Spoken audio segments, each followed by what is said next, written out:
Hello YouTubers! With the increase in the frequency and ferocity of hurricanes, it's a worthwhile idea to prepare for the high winds ahead of time. With that in mind, I decided to use plywood to board up all of the windows and sliding glass door of our home. This video will show the method that I worked out that allows one person to lift and install the heavy plywood on a home's windows. In this video, I'll show the plywood storage bin that I attached to our storage shed and how I labeled the plywood pieces for each window.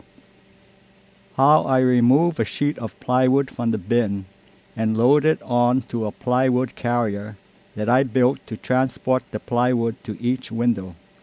I'll post a separate YouTube video for that carrier later. Next, we'll be moving the plywood into position with the plywood carrier. Then, how I use a rope and pulley system to lift the heavy plywood panel by myself, and how the pulley system holds the panel up until it's screwed to the window. After the storm is over, how I take the plywood down by myself, load it onto the plywood carrier, move the plywood to the plywood storage bin, and then insert the plywood into the storage bin. Next up will be details of my pulley system with close-up views and how the brake on the pulley system works. Finally, I'll discuss recommended ways to board up windows using plywood. Then I'll discuss lessons learned for boarding up using plywood. So let's get started. This is the storage bin that I attached to our storage shed. The inside dimensions are 17 inches wide, 49 inches high at the high point, and 44 inches high at the low point, giving the roof a 5-inch slope. The inside length is 8 feet long. The dimensions were calculated to hold all of the plywood to board up our home. But if I were to do it again, I would raise the roof 5 inches higher. Then the low height would be 49 inches and would be able to accommodate 48-inch high plywood. I would also make it 4 to 5 inches wider to be able to store other panels if necessary. I made a top view drawing of our house and numbered all of the windows and the glass sliding door. I wrote down the dimensions for each window to cut the plywood to size. After cutting each sheet of plywood, I labeled the face using Carpenter's blue crayon. It's hard to read in this picture, but the label says top 7, Lisa's bedroom facing back, outside. The words top and outside are not really necessary, since all of the labels are written on the outside of each panel. I also labeled the edge of the plywood using a black Sharpie pen to be able to identify the panels when they are in the storage bin. Installing the plywood on a window. Here I'm walking up to the storage bin and I'm taking out one sheet of plywood from the center of the pile. Normally you would be taking out the plywood from the outside edge. I have a rope for the carrier.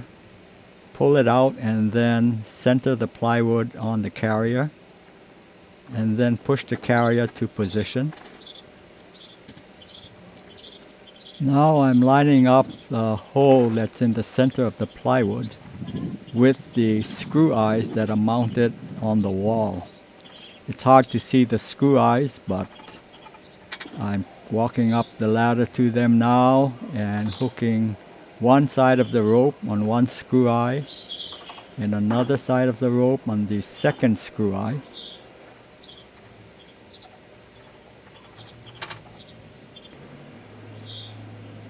Now I'm inserting the hook that's on the lower pulley into the 1/2 inch hole that's in the center of the plywood.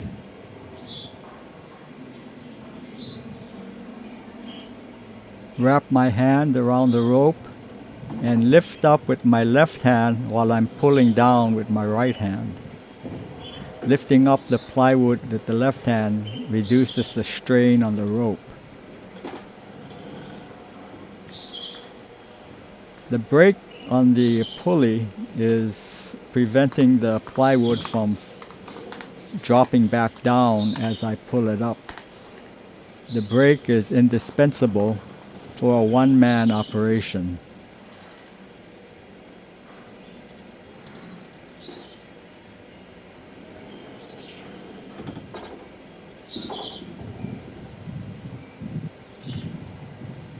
Just about got the plywood all the way up. Okay, it's a little too high, so I'm dropping it down to rest on the ledger of the window. And as you can see, the brake is now holding the plywood from falling off. Normally you would need two people, one to hold the plywood in position while the other one screws it in. So I put the two screws on the bottom of the plywood.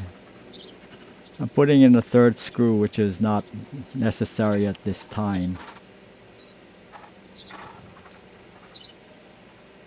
And now I'm removing the hook from the hole in the plywood, and I remove the pulley and I put in two screws that hold the top of the plywood. So now the plywood is quite secure, and I'm able to go ahead and put in the remaining screws. Taking down the plywood and storing it in the storage bin. Taking down the plywood is just the opposite of putting it up. First, I removed all the screws except for the two bottom corner screws and the top center screws. So I removed the two top center screws and put the hook for the bottom pulley into the hole. Now I'm able to remove the two bottom corner screws, and the plywood only be supported by the pulley system. Now I'm lowering the plywood.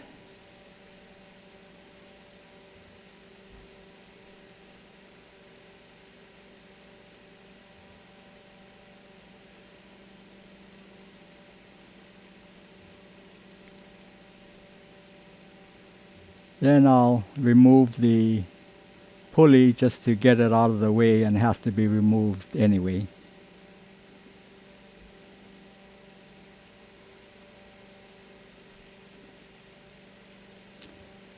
When you put the plywood carrier in position, you angle it so it's pointing to the corner of the plywood, so that when you drop the plywood into the carrier, it lines up.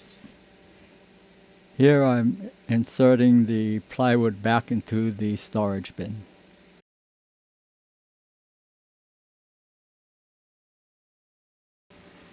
Pulley system details.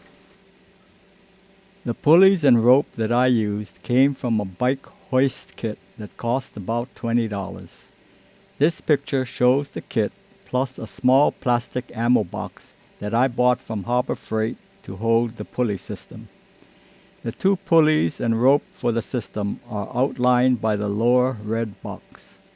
The rope for the bike hoist was too long at about 44 feet, so I cut it in half. The other half is shown in the upper red box. I keep everything shown in the red boxes in the small ammo box at the left. The eyes and S hooks attached to the pulleys are not part of the bike hoist and were purchased from a local hardware store. They are all stainless steel parts. This is a picture of the pulley system laid out on the grass. The tape rule has bold black marks at every foot. So as you can see, there's 3 lengths of rope at 6 feet for a total of 18 feet, and another 4-foot length for a total of 22 feet. This is the diagram from the Rad Easy bike hoist kit that I used.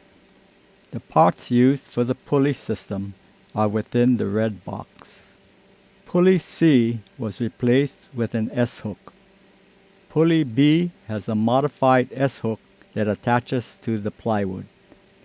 Pulley A has the all-important brake mechanism on it.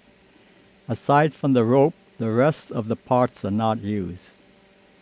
Note that if only pulley A was used, with the plywood hung at point B, there would not be any mechanical advantage, and the downward pull on the rope would be equal to the weight of the plywood, too heavy for one person to manage. By adding pulley B with an S-hook at point C, downward pull on the rope is reduced to 1/2 of the weight of the plywood, which makes the system work for one person. This bike hoist is rated to lift 100 pounds. Since it has 2 lift points at B and E, each point should be able to lift 50 pounds. Since the 5/8 inch 4x8 sheet of plywood weighs about 50 pounds, just using one pulley to lift it up should be within the lift rating. Here's a picture of how the S-hooks are attached to the 2 screw eyes in the wall. And here's a picture of how the modified S-hook on the lower pulley is inserted into the 1/2 inch hole in the plywood. Here's a picture of the modified S-hook shown on 1/4 inch graph paper. It will give you a good idea of the shape of my modified S-hook. Because it's a lot of work to heat and bend the S-hook to this modified shape, it's possible to just use a standard S-hook and use wire in each hole of each plywood. Then hook the standard S-hook to the wire. And here's the shape of a standard S-hook on graph paper. And here's a picture of the screw eye that I used on my pulleys to give you an idea of the size of the eye. Here's a picture of how I attached an eye bolt to the lower pulley. All parts are stainless steel. I first threaded a nut onto the eye bolt and then inserted the eye bolt into the pulley. Then I used a locking nylon nut to prevent the nut from coming off unexpectedly. This is very important to prevent a heavy plywood panel from falling unexpectedly should a standard nut come loose. This is a picture of how the eye bolt is attached to the upper pulley with the brake. Note that the nylon locking nut just clears the pulley, but there is clearance, so it works well. The pulley with the brake is the key to being able to lift the heavy plywood by one person. This is the brake, and when it's in the position shown, the rope is able to be moved up and down, but when the load is pulled, and the brake will lock, preventing the load from dropping down. Then to lower the load or lift it, the rope is brought back down, and that allows the rope to move. This is a picture of the screw eyes that I'm using to support the pulley system. There are 2 screw eyes, and each eye is about 1 1/4 inch outside diameter with a penetration of about 1 1/2 inches into the wood. How to board up windows. This is a list of the recommended ways to board up wood-framed windows. Most of the info came from an article by Homedepot. That Home Depot article is about the most thorough of all the articles I found. I will post a link to that article in this video's description below. For item 1, the standard used to be 1/2 inch thick plywood, but the standard has been upgraded to 5/8 inch minimum thickness for windows. For doors, the recommended thickness is 3/4 inch. For item 2, using exterior grade plywood will prevent the plywood from delaminating when it gets wet.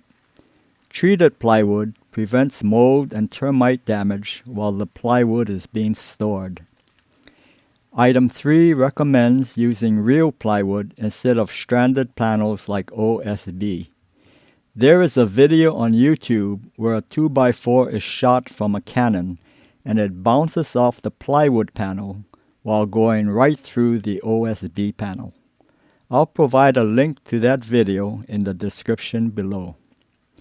Item 4. While other articles I found recommend the 4-inch plywood overlap on windows, this Home Depot article is the only one I found that explains that the initial window measurements are from the inside trim.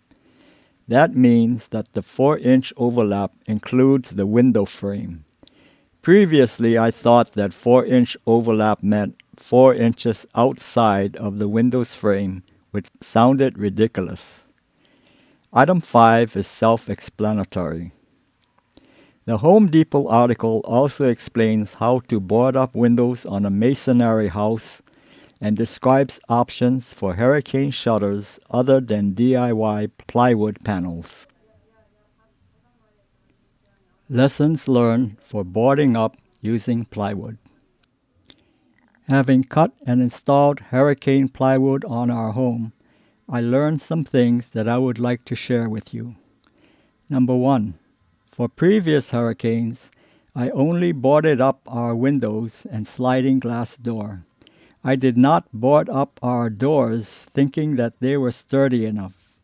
But I realize now that our doors are secured with just the flimsy door knob locks, too flimsy for hurricane force winds. So boarding up doors is just as important as boarding up windows. Also, it's stronger to have plywood on the outside than to try to secure the door from the inside, since the door normally swings into the house. Hurricane force winds could overcome inside retainers and force the door open. Number 2. The main purpose of boarding up a home is to prevent high winds from entering the house and lifting off the roof. Previously, I used star drive screws to screw the plywood panels to the wood frames. I avoided using 1/4 inch diameter lag screws, as they would leave a lot of large holes in the wood frames after the plywood was taken down. But now it dawned on me, hey, it's much better to putty and paint a lot of 1/4 inch holes in the frames instead of replacing the house roof and losing the contents of the house due to wind and rain. Major lesson learned. Number 3. Use washers on every lag screw for better holding power. Number 4. It is important to have a cordless drill and a cordless impact driver. The drill to pre-drill holes in the window frames and impact driver strong enough to drive the lag screws. Also have 2 batteries for each. Don't forget to charge the batteries prior to a hurricane arriving while AC power is still okay. Also, be sure to have 2 proper sockets to fit the impact driver and the head of the lag screws in your hurricane kit in case one gets lost. Number 5. Work out a method to line up the plywood panels precisely on the window frames prior to pre-drilling the holes in the frames. Then, when the next hurricane is approaching, the lag screws can be screwed into the same holes even though they may not be visible due to putty and paint. Number 6. Decide which panels will be left off to provide adequate ventilation prior to the hurricane arriving. Have enough fans for proper airflow through the house using the unboarded windows.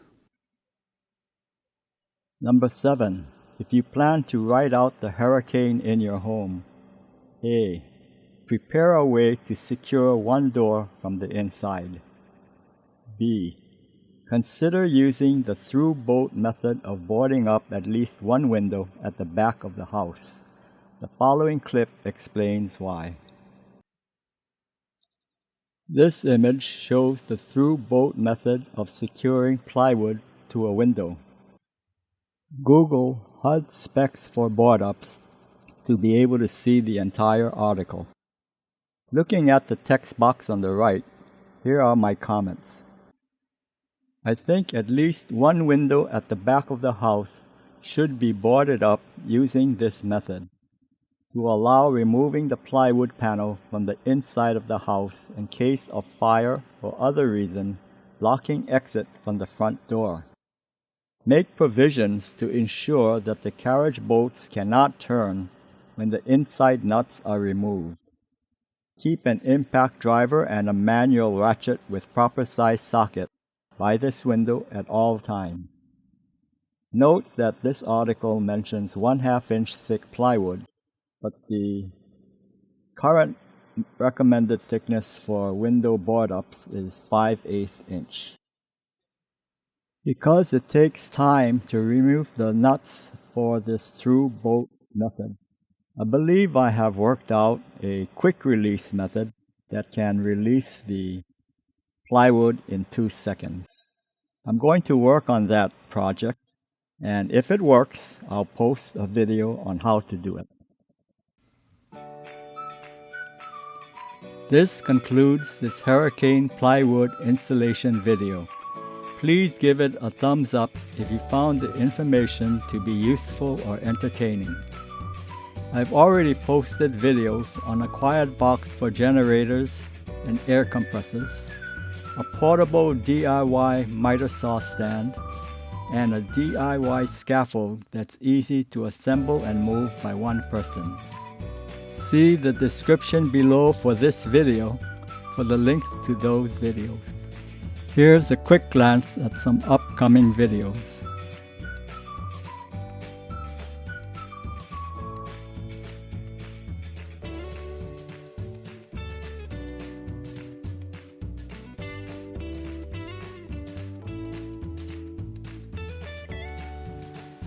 Subscribe to my channel to be notified when videos are posted. Don't forget to click the bell icon to receive notifications.